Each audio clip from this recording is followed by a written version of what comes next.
Good morning, you're brave souls. I'm going to take a historical view, and the reason is that I didn't realize it, but I'm actually part of this history. And I came to mind some years ago, and I was introduced to a young Israeli neurologist, and she said to me, "Are you the Hachinsky or the Hachinsky score?" And I said, "Yes." She kept on looking puzzled, and I said, "What's the matter?" She said, "I thought you were dead." What happened was that when I finished training in neurology, I went to Queen Square in London, England, to learn cerebral blood flow.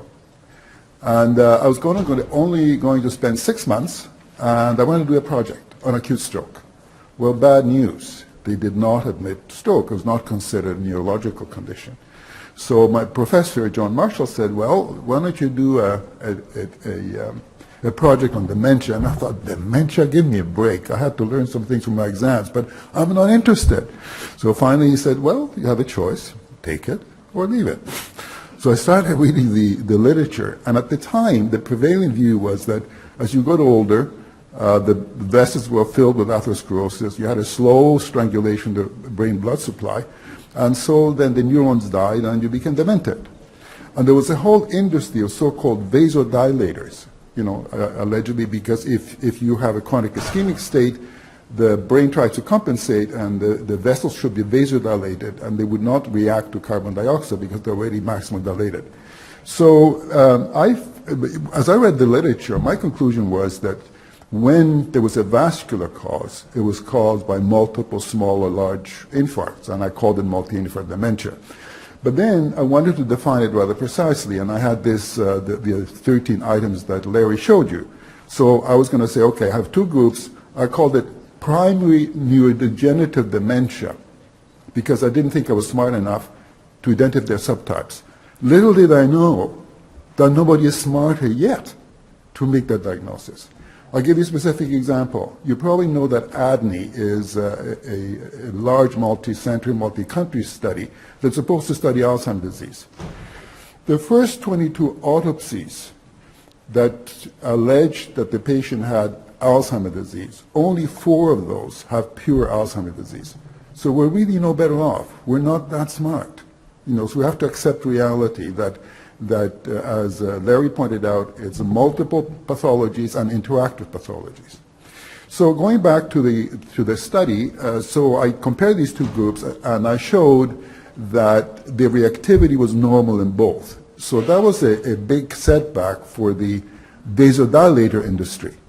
But at the same token, it contributed to the view that vascular disease was uncommon, and Alzheimer's disease, which when I was a medical student and then a resident, was a pre-senile dementia, was promoted to being the commonest cause. And then of course the same phenomenon we saw with atherosclerotic dementia, which became identified with dementia of the elderly, we now have the opposite. Alzheimer's disease is the dementia of the elderly until proven otherwise.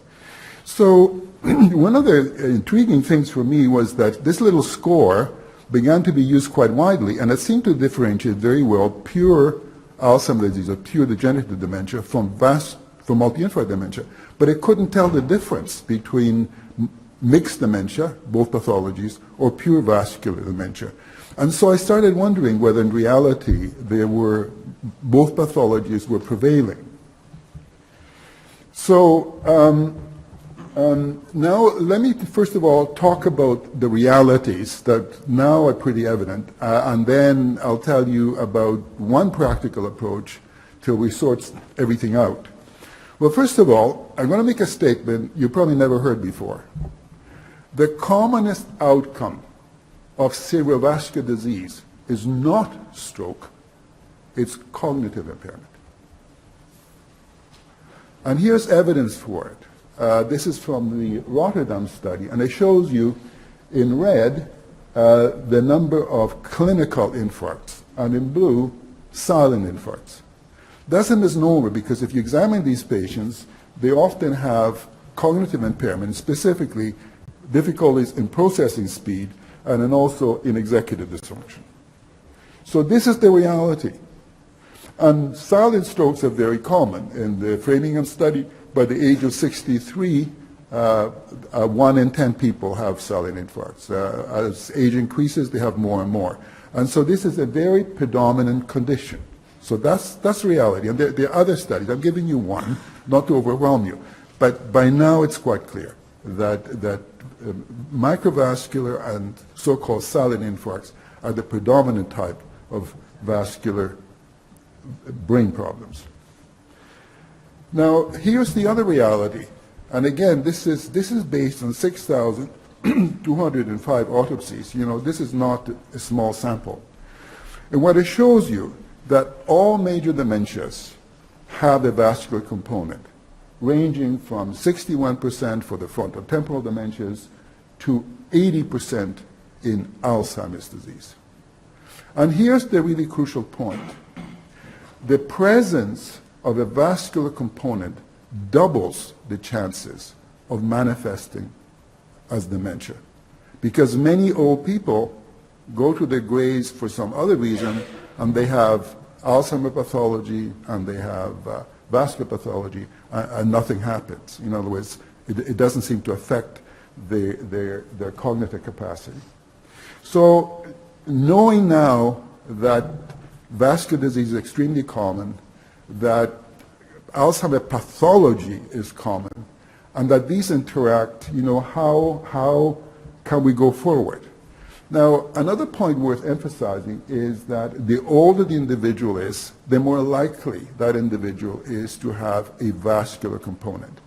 And if you look at the left side of the graph, you see that at the age of 55, if somebody is diagnosed as having dementia, then 55% of them have a vascular component. By the time they reach the age of 83, 82% of those individuals have a vascular component. So clearly, with increasing age, it becomes more and more important to prevent this component from entering the equation. Now, so again, I'll give you a little historical vignette, how some of multi-infarct dementia came about, how the ischemic score came about. Now, the next sort of little historical thing is that I have a good friend called Gustavo Roman, who's very well known in this field. And he was the director of the neuroepidemiology section at the National Institute of Nervous Diseases and Stroke. And he was kind enough to invite me. Not only that, but he decided that there'd be two working groups. One working group he directed, and the other one I directed. And so we met separately, then we tried to reconcile what we came up with. Well, his group came up with the definition of vascular dementia that Larry showed you, but essentially it's the Alzheimer's criteria. In other words, memory impairment was an essential component of that. Then one other domain, and then you've had to have some evidence of vascular disease. And so they called that vascular dementia. And my group took the view that, first of all, that dementia was an edge-stage disease, that if we're going to make a difference, we have to start from what I called the brain at risk stage all the way to a spectrum of cognitive impairment ending up in dementia. And I suggested that rather than making up criteria that could not capture reality, that we should have standardized description of what patients we were studying. And so we tried to reconcile the two viewpoints. We really couldn't. We parted friends. So he published the IRAN criteria, the NCIDS IRAN criteria. And John Bowler, one of my fellows, and I published a letter to the editor, you know, and he knew that was coming. So I want you to emphasize that even though we disagreed intellectually, we always have been friends, and you know, we have different viewpoints.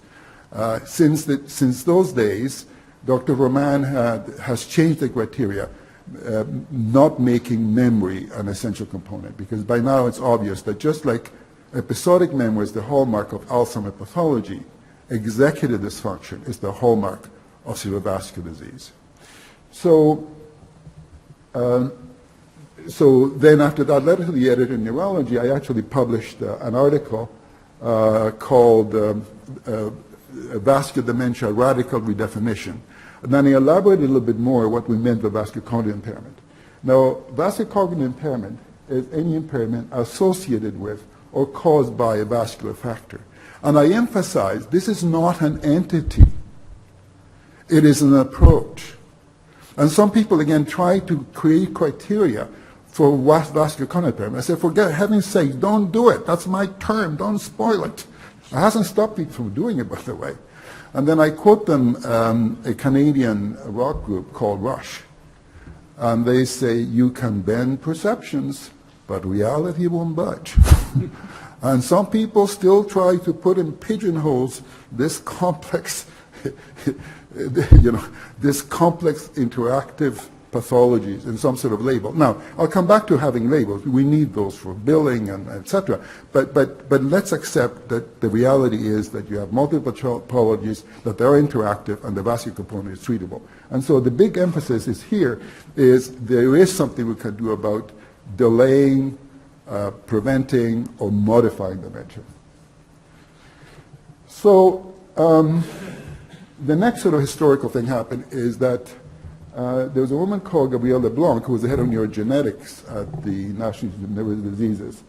And she wanted to have definitions about, she wanted to study the genetics of vascular cognitive impairment. And they didn't dare tell her beforehand that we're going to come to the obvious conclusion that we are not able to define the phenotype, which will hinder her ability to define the genotype. So we went ahead and I helped her put in the genotype one. And of course I anticipated the results, but I wasn't sure. So it isn't that I'm withholding information. I just had the hunch that we couldn't do it. So then, of course, it became obvious that we had to define the phenotype a bit better. And then she and I organized a workshop that implemented what I had been advocating. In other words, if you use the same data points, then you can actually build that provisional criteria that can be modified according to new knowledge. Specifically, let's say the Goldstein criteria for vascular cognitive impairment happen to be A, C, D. And I think actually it's B, F, E. If we follow the same cohort and we can use the provisional criteria to some meaningful outcome, like institutionalization, death, dementia, then we can actually create the criteria that are based on findings. So maybe the reality is A, C, F, right? So this hasn't been done yet. Now, these criteria have been used on 3 continents, and there's quite a bit of information about how to use it. And there's some sort of movement to have these revisited. And I want to emphasize that even though we called in vascular cognitive impairment, because we want to identify the vascular component, we want to make sure that we recommend it applied across the board for any cognitive impairment. And we didn't want to get into a turf fight with Alzheimer's people, because the first thing they would say, isn't Hachinsky a stroke doctor? What is he messing around with Alzheimer's disease? What does he know? Anyway, well, that didn't happen because we didn't use the word Alzheimer's disease. However, please note that we invited some of the brand names in the Alzheimer's field to chair some of the working groups. For example, Ron Peterson doesn't get much better for Alzheimer's disease, so he co-chaired the clinical and epidemiological part. Then we asked Charlie Beccarley, who runs a big Alzheimer's center and edits a journal on Alzheimer's disease. And we invited David Holtzman, who is one of the eminent investigators in the Alzheimer's field. So these recommendations were made, and I think these are largely used in research, because at least it defines what you're doing. And of course, if you use the same standard descriptions, you can do meta-analysis, and you can also use the techniques of big data to begin extracting information that's now hidden behind these labels, because once you put it into a label, the information, you've lost it. You're creating black boxes, and you don't know what's in those boxes. So now let's get practical. So that's the background. So what do we actually do in the office? Well, first of all, we do the usual things. We do a history and examination, neuropsychological evaluation, and then the investigations try to identify the vascular component and be sure that you've excluded other causes for the cognitive impairment. Now, we recommended that for screening that we use a 5-minute version of the MoCA. This is the Montreal Cognitive Assessment Instrument. And the reason is that the mini mental state examination is very good for memory and language, but it's hopeless for executive function. And there's a whole literature on this.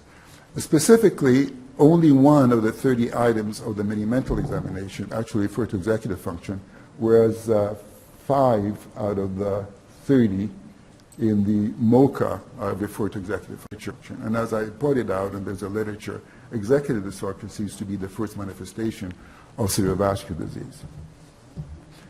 Then, or if they fail the screening test, we're recommending a 30-minute battery, and if they fail that, there's a 1-hour battery. And you can actually go to the website of the journal Stroke. You can download this for free. It has been free from the very beginning because we want to encourage people to use them. Now, when it comes to imaging, I happen to put down some of the things that are important in CT scans, but the same applies to MRI. And you want to be looking at ventricular size as a hallmark of atrophy. You may want to look at hypocampi, and that may actually suggest the degenerative process. And you may want to look at diffuse white matter changes or leukorrhiosis. Now, as a general statement, I will say that MRIs are grossly overreported by radiologists and grossly overinterpreted by radiologists. Although imaging is important, the most important thing is the clinical and your psychological assessment. That's much better reflection of what's going on in that brain than whatever images you're reading. Now, we invented the term leukorrhiosis to mean white matter rarefaction. And we emphasized that that was a descriptive term, that we shouldn't be equating it with Binswanger disease, subcortical encephalopathy, and all sorts of assumptions that are totally unwarranted.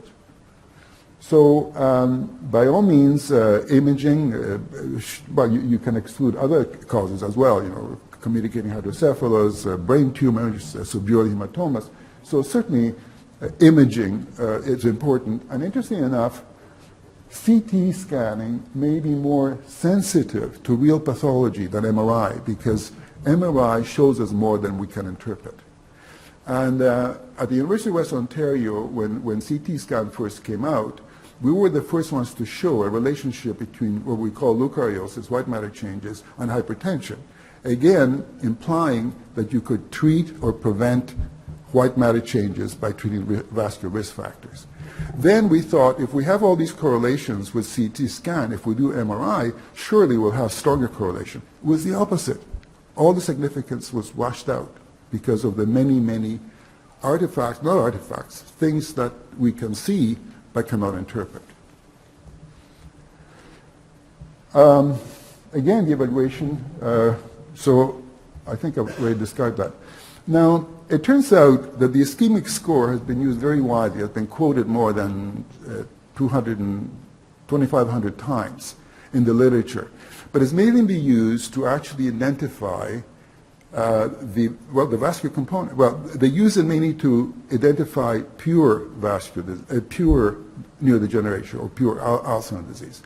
But what it really does in reality is identify a vascular component. Now, the original scale has 13 items that requires a neurologic examination. So we've been able to boil it down to 5 questions that do not require a neurologic examination. And so we have validated it against the original one, and this seems to be work just as well because a lot of the value is in the items that I've listed, and a lot of the other items don't add very much. So one option is that you can actually use this little scale and identify a vascular component so that you can be fairly sure, sort of objectively, that there is a vascular component. Now, how do you manage the case? Well, I think I'll limit myself to risk factor control because you'll be hearing about symptomatic drug therapy in more detail after my presentation. So let us review the evidence of the commonality of risk factors for dementia and for stroke. And as you can see, they're the usual suspects. And luckily, most of them are treatable.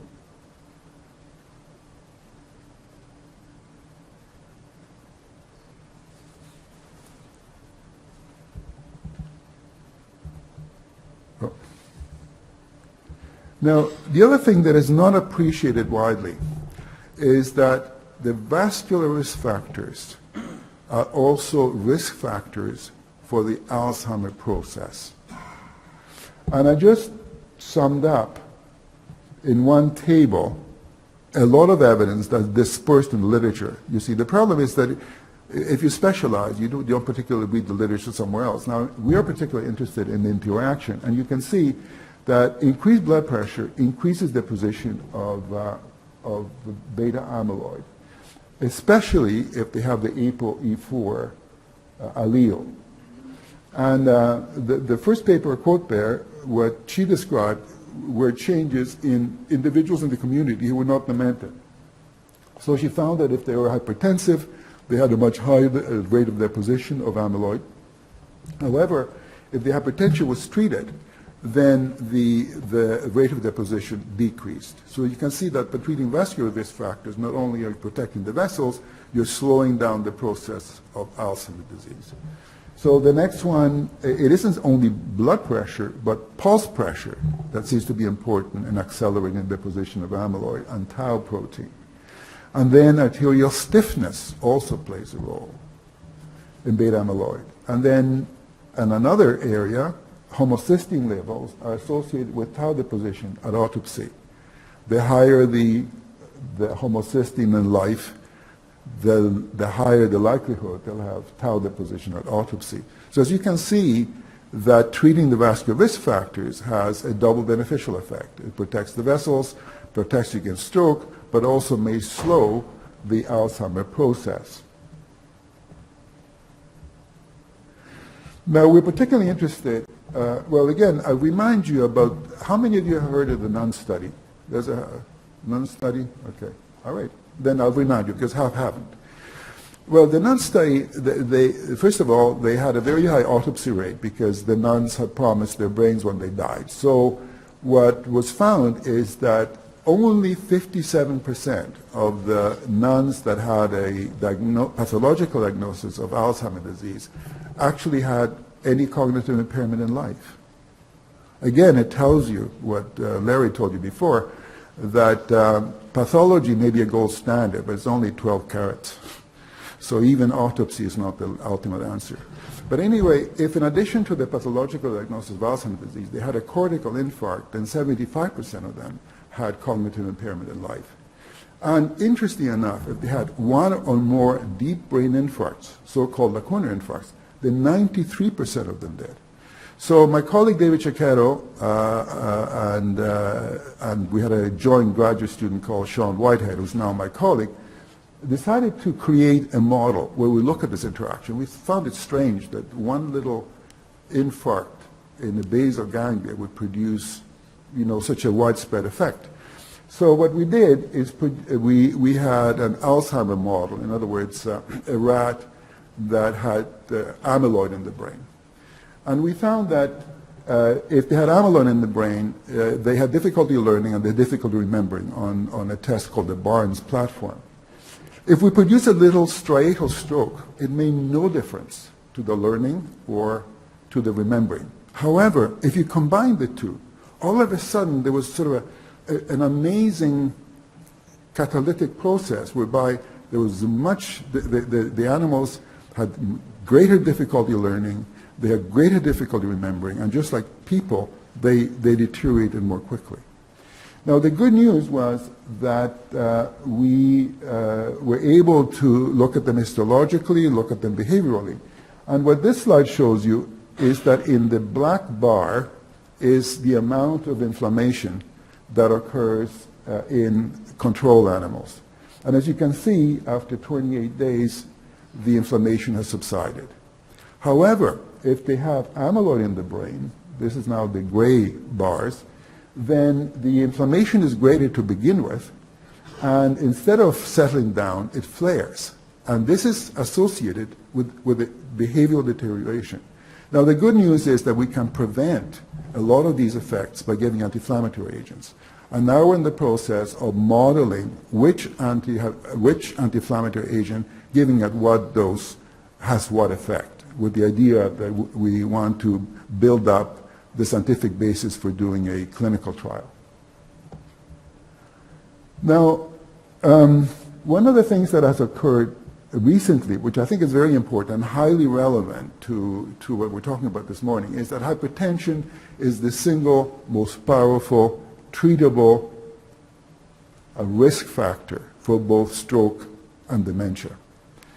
And we have long suspected that the targets that we have established as normal are too high for the brain. Now, you may be familiar already with the SPRINT study. And so what they did is randomize people who had blood pressures over 130 and had cardiovascular risk, but not diabetes. And they had two targets. One was 140, the other one was 120. And the study was stopped after 3.25 years because 1/4 of the patients in the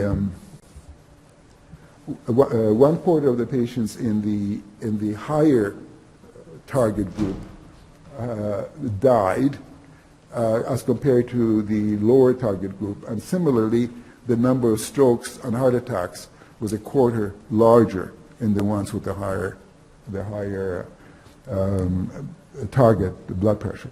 So clearly, it looks as if treating blood pressure more intensively will have good results. Now, the argument has begun as to how low should the blood pressure be in the elderly.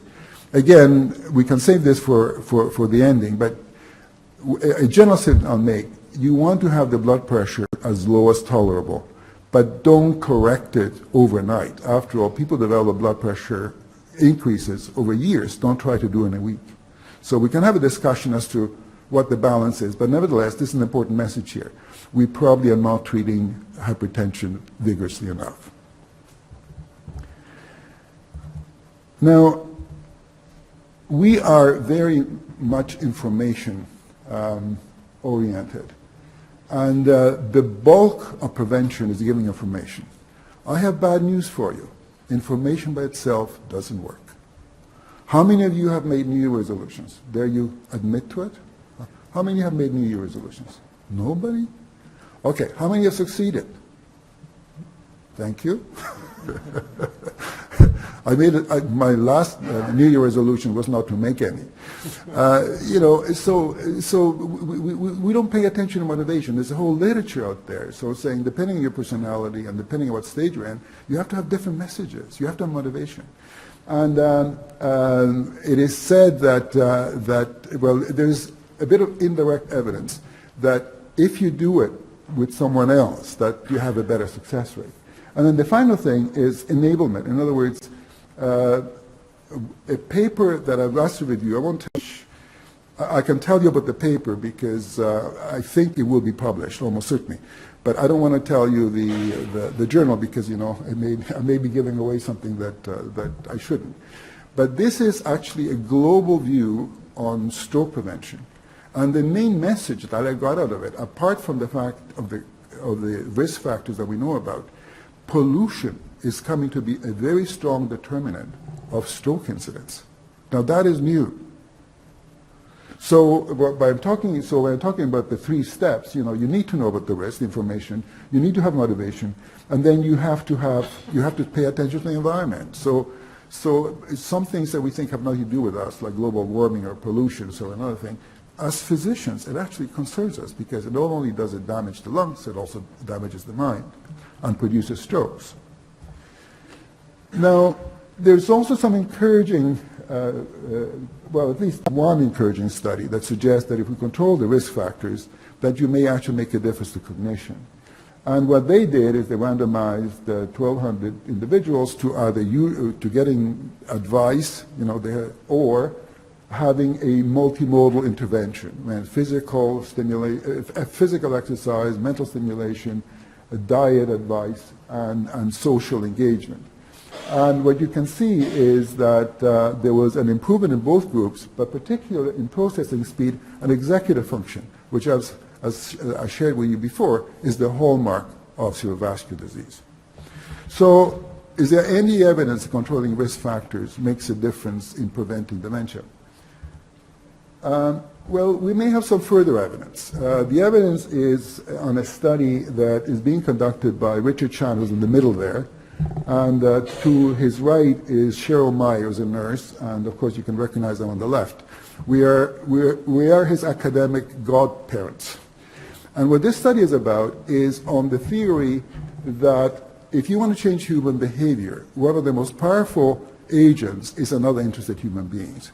So the study involves people at high risk of having a stroke. In other words, they've had a TIA or a minor stroke, and then they get the usual care, which is we see them, send a letter to the family doctor, don't see them again unless they get referred back, or to work with a lay person, same sex, similar age, that works with them. And the idea is that this will improve blood pressure control and also the other risk factors. And this is based on a pilot study where we showed that working with a lay person had a very strong trend in favor of blood pressure control and weight control. As it turns out, 41% of our sample have executive dysfunction. So we also expect to show a difference in the preservation of cognition and maybe even improvement in cognition, because that is reflected in vascular risk control. And we have entered all the patients. The first year follow-up is complete. In July, we'll have the second year follow-up, and with luck, Dr. Chan will be presenting results sometime early next year. I don't know the results, obviously. It's a double-blind randomized study. However, I'm optimistic that it'll be positive. And the reason I say that is that there's evidence from people who make a New Year resolution to exercise. At the end of 1 year, only 6% of people who decide to do that are still exercising. However, if they have a partner, 63% of them are still exercising. There's an African saying that says, if you want to go fast, go alone. If you want to go far, go with a partner. And I think that prevention is a long road. And I think that I'm hopeful that by having someone do it with you, that you can go much further than alone. But the data will be in next year, and we're able to judge on the information as opposed to an expression of optimism that I'm sharing with you. Now, the last thing I want to share with you is that in the year 2000, a number of us, stroke doctors, were able to persuade the Ontario government, that's a province of 14 million, that they should invest in stroke treatment and prevention. And so that meant that they funded additional stroke units, they funded stroke prevention clinics, and also sponsored some public campaigns for the better control of risk factors. And so Dr. Maura Caprau published on the fact that there were better outcomes after stroke. We published on the fact that if you have a TIA and go to a stroke prevention clinic, your chances of dying that year are decreased by 26%. So we asked the question, knowing that a stroke doubles the chances of developing dementia, and because we suspected that the incidence of stroke was decreasing, what if we looked them together? And the answer is in. Now, before I actually give you the results, I want to share with you the relative importance of environment and risk factors versus genetics. No one denies the importance of genetics. But I want to share with you the fact that in high-income countries for the past 30 years, there's been a decrease of stroke incidence of 42%. And in developing countries, an increase of 225%. The genetic pool in those countries has not changed. So that illustrates the power of changing the environment, changing human behavior to make a huge impact, both stroke and dementia. Okay. So here are the results. In the past 12 years, there has been a decrease of 32% in the risk of of stroke, and for the past, and concomitantly, a decrease of 7% in the risk of dementia. Now we're taking a look more closely at the risk factors and also at other problems that do not have a stroke strategy. Now the other thing that has happened is that the World Stroke Organization had a proclamation that to go with the World Stroke Day. And recently, that has been updated to include potentially preventable dementias. And as you can see, all the major organizations that deal with the brain have signed on to it. So the World Stroke Organization, Alzheimer's International, in United States, the American Academy of Neurology. A great surprise, by the way, American Academy of Neurology is not very keen on endorsing anything. And not an argument, they just signed on. The American Heart Association, the American Alzheimer's Association as well. So the idea is that they have subscribed to the view that you can prevent or delay some dementias, and now we're working to see how specifically we implement that. So in summary, vascular contributions to dementia are extremely common. Vascular disease is preventable.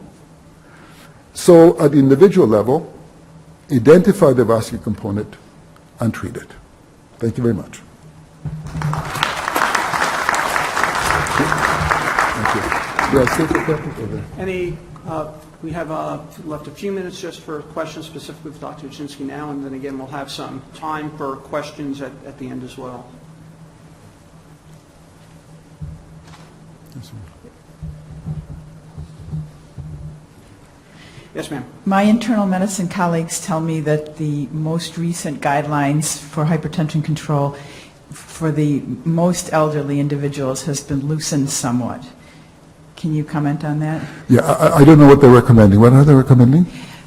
I don't remember exact figures, but that the a very low systolic and diastolic, or lower, much lower, like you were showing on the slide, would be good for most people, but once you reach 80 years of age or thereabouts, to allow it to be a little bit higher, maybe a systolic more in the range of 140 to 150. Yeah, I think that's based on a false premise. And the premise is that as you get older, you need more blood pressure to perfuse the brain.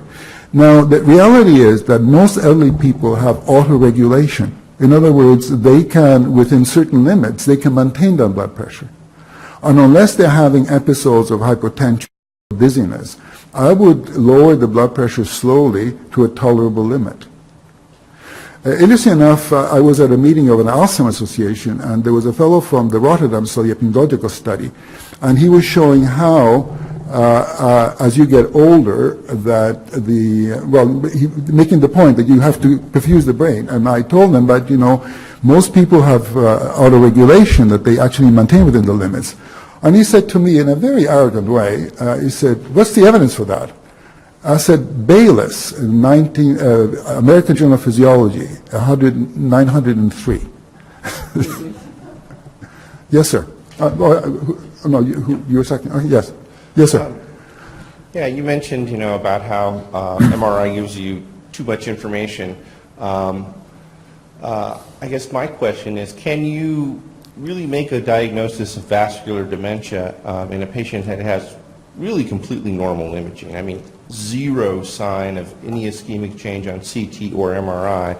I mean, to wit, I had a patient with a progressive neurologic deterioration with extrapyramidal signs and, dementia, ataxia, progressively rising spinal fluid. Couldn't figure it out. She saw many different people besides me. Nobody could figure it out. And then I managed to get an autopsy after she died. And in this patient who had diabetes for a long time, they said, oh, well, there's some atherosclerosis in the small vessels. Clearly this was all vascular dementia with completely normal MRI with no evidence of any ischemic changes. I agree with you. It would be very surprising, a reportable case if it were. But I think that there is what I call the brain at risk stage, and that is you can have someone who doesn't have any changes yet, but they have the risk factors, and that's the time to be quite vigorous about it.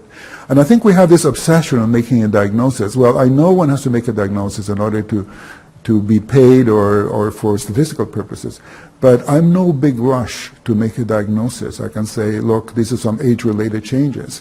And, we're going to treat them, and I shy away from prognosis because we're not very good at it either. So you're almost certainly right that it would be most unusual to have vascular disease to any extent and not have some changes in the MRI. Okay? Great. Well, very good. Thank you, Dr. Jaczynski. I couldn't think of anyone better to bring not only a historical perspective for having lived through all of these changes, but also the wisdom to look at what the problem was and say, okay, forget about categorizing. Let's just use explicit criteria so that we're at least talking about the same thing, whatever, regardless of what label we put on it.